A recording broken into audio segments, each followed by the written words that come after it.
Coming live from Merida, Mexico, this is Amputee Adventures. And buenos dias, everybody. Well, I made it back home alive. And so, yeah, let me tell you about my journey. I was attempting to renew my visa while I was here in country, but could not do that and didn't want to try to get temporary residency right now. So I had to leave the country, and there's been so much rumors, or everybody has their opinions online and in the Facebook groups in regards to, oh no, they're not allowing visa runs, don't do it, you're not going to be let back in, or you're only going to get a 10-day visa, stuff like that. So I don't know how true that is. Again, my thoughts are more realistic in regards to economy. The economy was devastated by the pandemic here in Merida. They depend a lot on tourism and the U.S. dollar, and for people coming in. So for them not to allow people to come in and not spend those dollars or limit them just didn't make economic sense. So so let me tell you about my story. This is just my experience on what happened. I went to Miami, flew out of Merida about 3 days before my visa expired, and spent 3 days at a hotel, and then was planning to fly back. So I'm right now on the way to the bank. As you can see, I am back home. But yeah, I am on the way to the bank, go grab some pesos, because the peso is, I think, 20.65 earlier. So yeah, time to pull some pesos out and get rid of those dollars.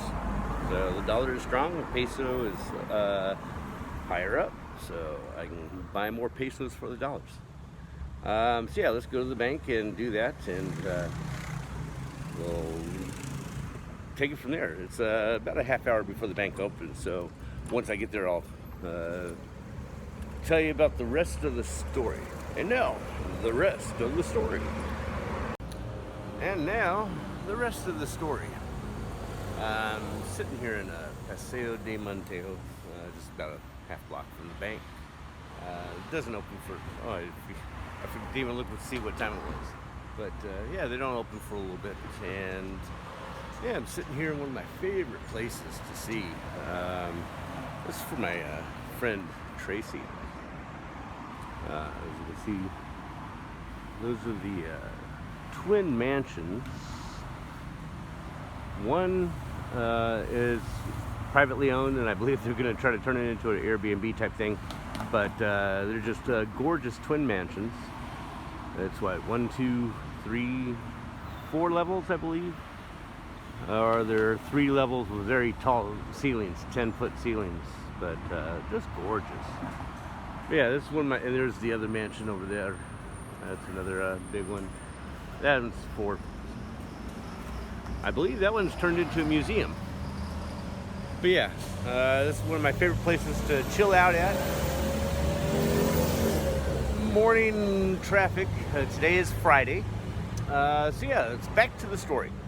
So I wanted to get my visa renewed, and I could not. If you had entered twice with 2 stamps on your passport, you would be able to renew your tourist visa here in the country. But I only have 1 stamp on this passport. I now have 2. So, and I didn't want to spend the amount of money. It was going to cost like close to 40,000 pesos, $2,000 to get my temporary residency here, where I wouldn't have to leave. But I just didn't want to spend that much money all at once. Yeah, it was just I'd rather spend $500-600 and travel to Miami for a few days and then come back. So in doing so, doing a visa run, as they call it, some people were saying that you're risking only getting a 10-day visa. And I thought, well, I don't see that. And like I said before, I don't economically. That doesn't make sense.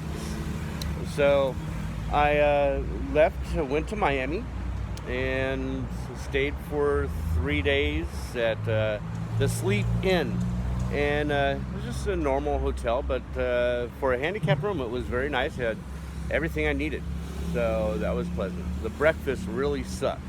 It was no contact breakfast, so they gave you a cold waffle with a package of syrup, bagel, and Rice Krispies bowl of cereal that sealed, and they had a milk container where you poured your own milk. No way to heat the items up. No fruit. Yeah, it was just nothing good. No. The breakfast really was lacking. But otherwise, it was good. It was located very close to the hotel. They had a shuttle service, so they picked me up there. So I pretty much stayed at the hotel, and I spent probably more or just as much on eating food as I did for the hotel room. The cost of food compared to Mexico, it's just more expensive in the U.S. Like comparable to eating out or having. I used DoorDash and Grubhub, and buenos dias. And so yeah, it was more expensive for food. The Ubers themselves, ordering an Uber, my buddy asked me to go to a pharmacy and get certain medical supplies that they don't have here.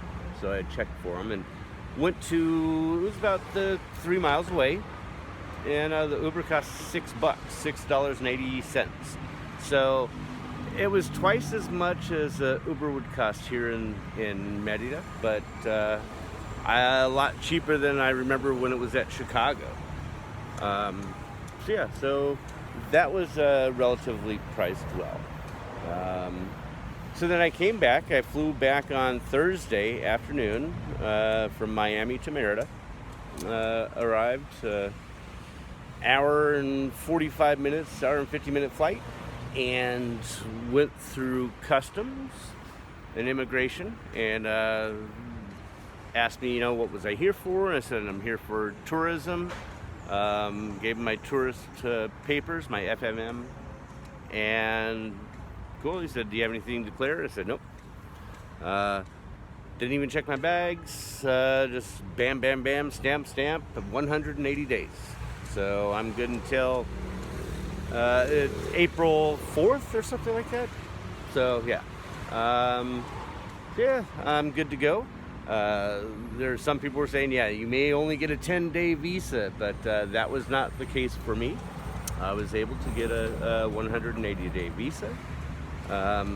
Again, doesn't make economic sense to keep the dollars out or limit a person coming in, because you're already paying the visa fee when you purchase an airline ticket.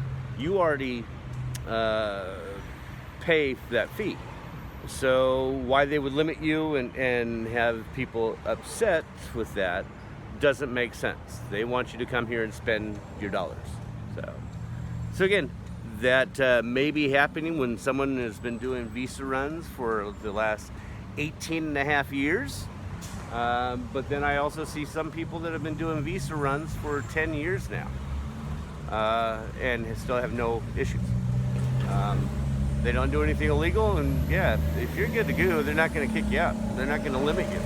If you're starting to be political or having tickets or what have you, speeding tickets or getting anything like that, then yeah, they may limit you on coming in.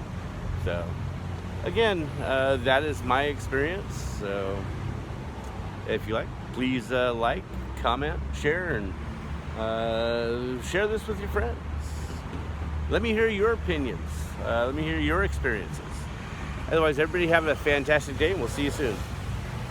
Well, I finished going to the bank and getting some change and whatnot, and I forgot. Some people may wonder, why did you do a visa run? Why'd you go back to Mexico?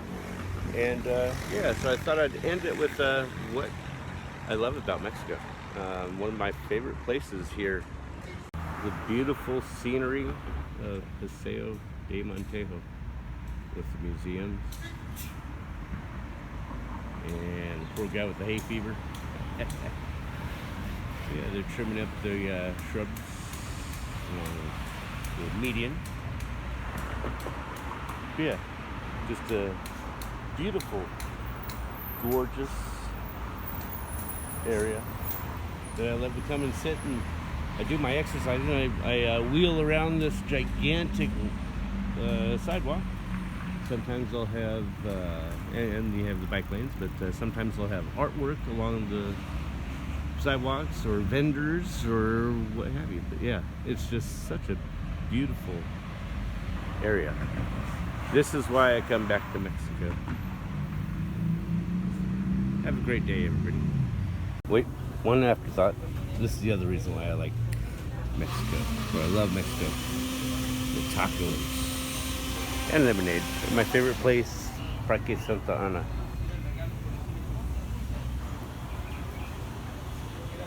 Alright, that's it. Time to eat with some habanero. Please like, comment, and subscribe. I appreciate all your support and all your comments. And if you would like, buy me a taco. Have a great day.